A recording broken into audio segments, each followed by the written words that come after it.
근무하고 있는 이현주입니다. 오늘 제가 발표할 내용은 국회법 우리 이영구 의원님께서 발의하신 개정안에 대해서 그 의미와 그다음에 또 우리 추진하는 과정에 있어서 검토해야 될 과제들이 어떤 것이 있느냐라고 하는 부분들입니다. 잘 아시겠습니다만 우선 그 개정안의 주요 내용을 잠깐 한번 살펴보면은 의원님께서도 지적을 해주셨습니다만은 규제를 신설 강화하는 법안을 제출할 때는 규제 사전 검토서라는 것을 미리 작성해서 그것을 첨부해서 법안으로 제출해달라는 것이고, 또 하나는 이제 위원회에서 심의 단계에 있어서 규제에 대한 영향 평가를 전문기관에다 맡겨서 그 좀 더 심화된 내용을 가지고 좀 검토에 폭을 넓히자, 깊이를 넓히자라고 하는 그런 말씀이시고, 그 다음에 이제 계속되는 신설 또는 강화를 내용으로 하는 그런 규제를 제한하는 경우에는 규제 존속 기한 또는 재검토 기간을 설정하도록 하자. 이제 여기 이제 기본적으로 골자라고 할 수 있겠습니다. 그래서 이 개정안의 의미를 한번 살펴본다면은 잘 아시겠습니다만은 사실은 지금 의원입법의 홍수다. 이제 그러면서 그런 의원입법의 홍수 속에 졸속입법 또는 과잉입법의 경향이 많이 나타나고 있다는 우려 때문에 그러한 것을 어떻게 잘 걸러서 의원입법의 품질을 어떻게 하면 높일 수 있겠냐라고 하는 문제의식에서 나왔다고 보여집니다. 얼마 전에 국회에서는 의안 5만 건 시대 해서 조그만 이벤트가 있었습니다만, 우리 국회 개원 이래로 이제 국회에서 발의된 법안이 5만 건이 넘었습니다. 그리고 아까 김치장 교수님께서도 말씀하셨습니다만은 19대 국회 들어와서 발의한 법안, 오늘 아침에 지금 오면서 보니까 6,905건이 지금 19대 국회에서 발의가 됐습니다. 그 중에서 이제 통과된 것은 1,242건, 약 한 17.98%가 통과된 가결 건수에 포함이 되어 있었습니다. 그래서 이제 이 엄청난 의원 입법의 홍수 속에서 어떻게 하면 이제 품질 좋은 입법을 할 수 있도록 할 것이냐, 이런 취지에서 발의된 것이고, 사실은 의원 입법이 폭증하고 있다라는 부분에 대해서 부정적으로 볼 것만은 아니라고 하는 점을 우리가 전제로 해야 될 것 같습니다. 왠가하니 과거와 같이 사회 변화가 매우 더딜 때는 우리가 관습법이라는 게 있었지 않습니까? 그래서 관습법이 효력을 발휘할 수도 있겠는데, 그러나 이제 오늘날과 같이 IT, BT 이런 식으로 해서 하루가 다르게 세상이 변화하는데, 이 변화에 대해서 뭔가 신속하게 대처를 못하면 또 사회에 많은 혼란이 생기지 않습니까? 그런 측면에서 이 의원 입법 발의안이 많다는 것은 국회의원님들이 우리 사회 변화에 뭔가 좀 이 반응성을 효과적으로 하고 있다, 이런 취지로 1차적으로는 이해를 할 필요가 있다는 말씀을 하는 것이죠. 그러나 이제 그러한 높은 반응성이라고 하는 것은 매우 좋은 일임에도 불구하고 그것이 이제 아까 의원님 기조 발제에서도 지적이 됐습니다만은 결과적으로 그럼 우리 사회에 어떤 영향을 미치냐, 이제 국가 재정이랄지 고용이랄지 무슨 시장 경제랄지 이런 부분에 대해서 우리가 좀 더 심도 깊은 숙려가 부족한 것이 아니냐, 이제 이런 문제점들이 제기되는 것이죠. 그런 측면에서 이번에 발의한 법률은 결국은 우리 사회의 어떤 법률안의 증가 속에서도 어떤 우리 사회의 총후생이랄지 또 우리 사회의 공공의 이익이 무엇인가라고 하는 부분에 있어서 발의하는 당사자도 한 번 더 수기를 하고, 또 심의 과정에서도 전문가의 의견들을 한 번 더 수렴을 해서 좀 더 좋은 입법으로 가자, 이런 취지에서 우리 의원입법의 품질 제고에 결정적으로 기여를 할 것이다, 이렇게 볼 수가 있겠습니다. 또 다른 한편에서 지금 국회 법률안 심사의 질적 수준도 상당히 높아질 것이 아니냐, 이렇게 볼 수 있는 것이죠. 그래서 그동안에 많은 법안들이 사실 우리 국회 졸속심이다, 뭐 이제 국회 정기국회가 열려도 법안 심의 시간이 워낙이 적고 또 그러다 보니까 졸속심의가 이루어진다 이런 얘기들이 많이 있는데 우선은 의원님들이 법안을 제출하기 전에 한 번 더 수고를 하게 되고 또 제출된 법안도 이렇게 좀 더 입법 규제 영향 평가를 하게 됨으로 인해서 정부 법안과 함께 의원 발의 법안 공이 이 규제 개혁을 위해서 서로 어떤 공동 보조를 맞출 수 있다 이런 부분에 대해서 의미가 있다라는 말씀을 드리고 세 번째 말씀드릴 것은 행정부 규제 개혁 노력에도 좀 더 이 경종을 울리는 그런 의미가 있겠다라는 것입니다. 아까 김주창 교수님도 말씀이 계셨습니다만 행정부에 이렇게 면밀한 절차를 거치다 보면 약 한 130일의 소요가 됩니다. 법안을 국회에 제출하기까지.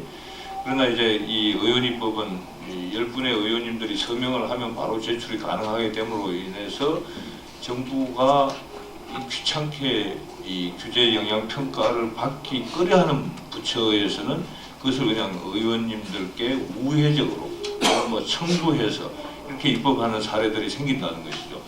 그런 부분에 관한 제재 효과도 있을 수가 있다는 것이고, 그 다음에 또 정부 규제 영향 분석서에 대한 어떤 그 검토를 해보면은 평가 대상의 98.7%가 지금 정부에서 하고 있는 그 규제 영향 평가에 있어서도 규제 집행이나 준수 가능성에 대한 검토가 거의 없이 이루어지고 있다는 점입니다. 또 평가 대상의 84.9%가 비용과 편익을 제대로 추정하지 않고 있다는 그런 그 분석 결과가 나온 바가 있습니다. 그래서 국회에서도 상응하게 규제 영향 평가가 이루어진다고 하면은 이처럼 부실한 행정부의 규제 영향 평가도 오히려 더 강화하고 채찍을 가하는 효과가 생길 수 있다. 그런 측면에서 행정부 입법 제출 입법안과 그다음에 의원 발의 입법안이 서로 상승 효과를 일으키면서 법안의 품질 제고에 기여를 할 수가 있겠다라는 말씀을 드릴 수 있겠습니다. 그다음에 이제 마지막으로 재정 부담을 평가는 재정 부담이 있는 법안에 대해서는 비용 추계서를 첨부를 하게 되어 있는데 그처럼 나름대로 규제가 부과되거나 또는 신설되거나 강화되는 경우에 있어서는 같이 그 사전 검토서를 제출하게 함으로 인해서 비용 추계 제도와의 형평도 기할 수 있다. 이런 어떤 의미를 부여할 수가 있겠다는 말씀을 드립니다. 그러면 우리가 의원 발의 법안에 대한 어떤 규제 영향 평가를 검토하기에 앞서서 그럼 정부에서 지금 시행하고 있는 정부 규제 영향 심사에 대해서도 한번 살펴보고 넘어가는 것이 좋겠다는 것입니다. 규제개혁위원회가 주로 이제 총리실 산하의 규제개혁위원회가 정부 제출 규제안에 대한 최종 심사를 하는데 여기에 어떤 인적 물적 자원의 부족으로 인해서 되게 중요 규제와 비중요 규제를 구분해서 규제 영향 분석을 하고 있습니다. 특히 이제 이 총리실에서 수행하는 것은 중요 규제만 대상으로 하고 있다는 것이죠. 그래서 각 부처가 작성한 규제 영향 분석서에 대해서 총리실의 그 규제개혁위원회를 담당하고 있는 규제조정실에서 검토 보고서를 작성을 합니다.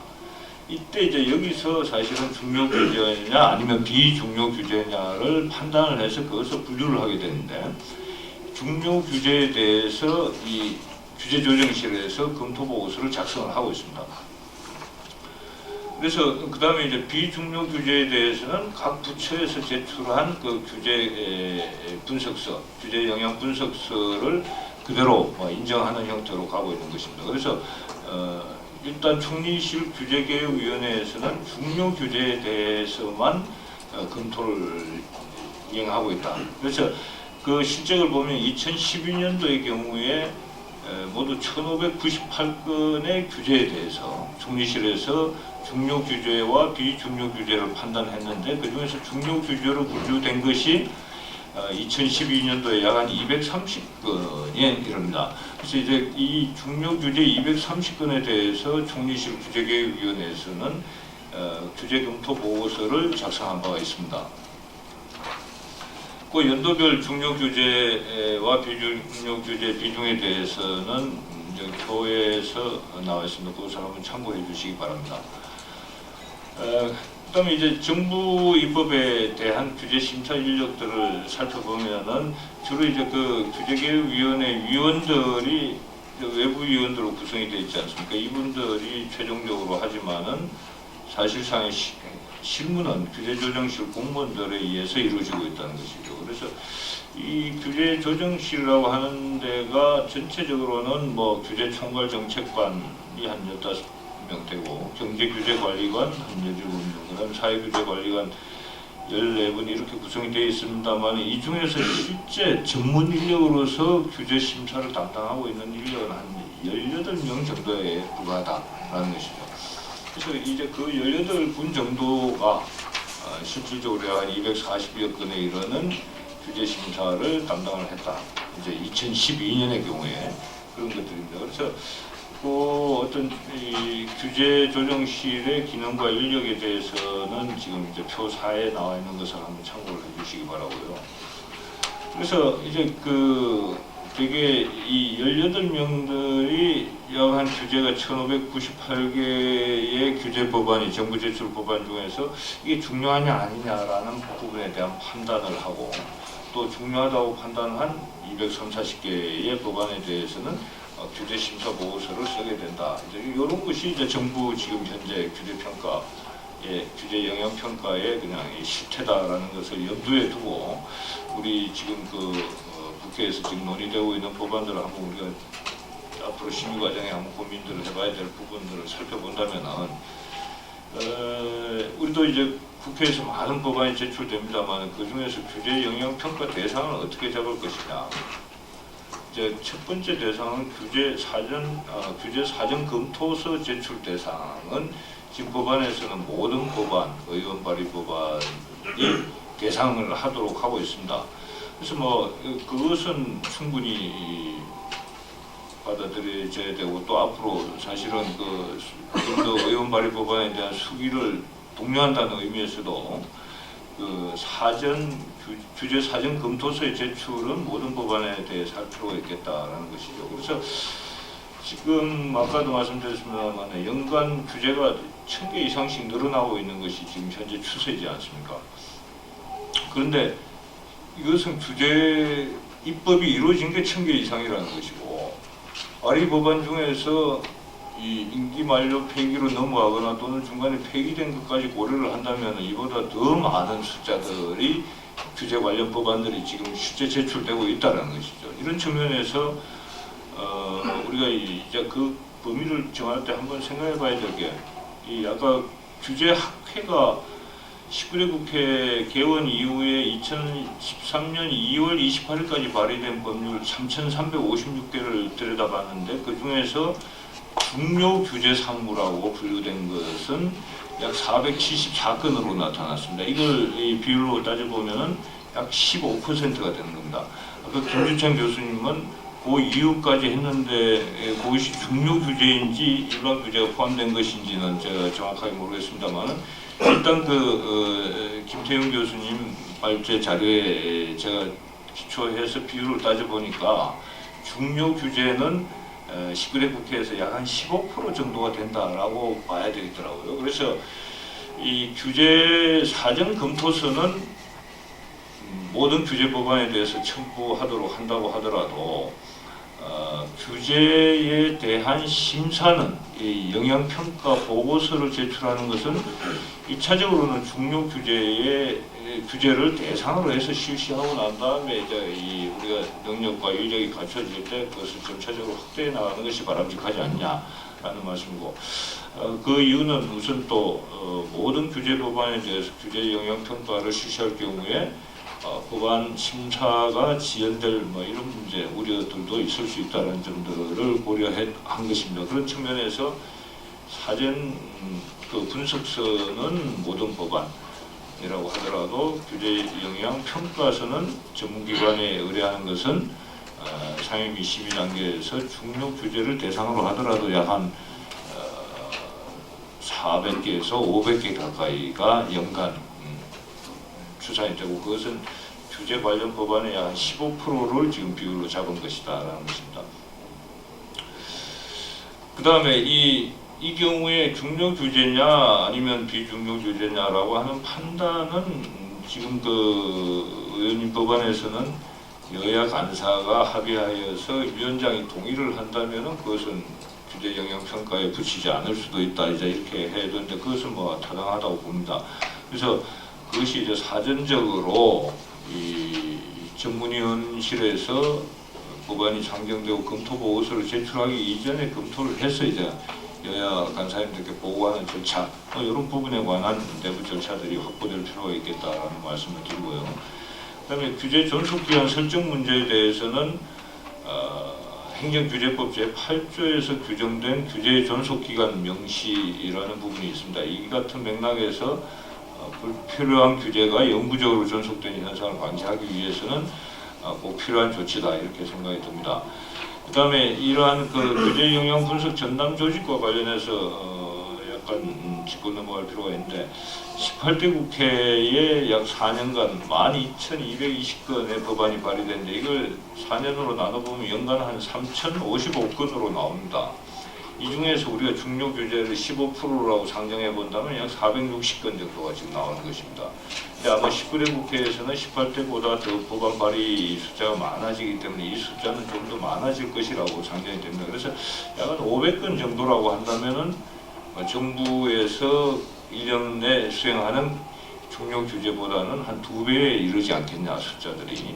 그런 측면에서 국회 전담 기구들이 설치가 될 때 정부에서 수행하는 기능과 비교해보면 표가 표 5에 나타나 있는 것들입니다. 그래서 그런 부분에 기존에 이제 물론 이 박사급 변호사들이나 뭐 인력들이 전문 인력들이 많이 있습니다만 이분들이 그 업무를 수행할지 아니면 별도의 규제 전담팀을 할지 이 부분에 대해서는 이제 향후 검토해봐야 될 문제라고 생각합니다.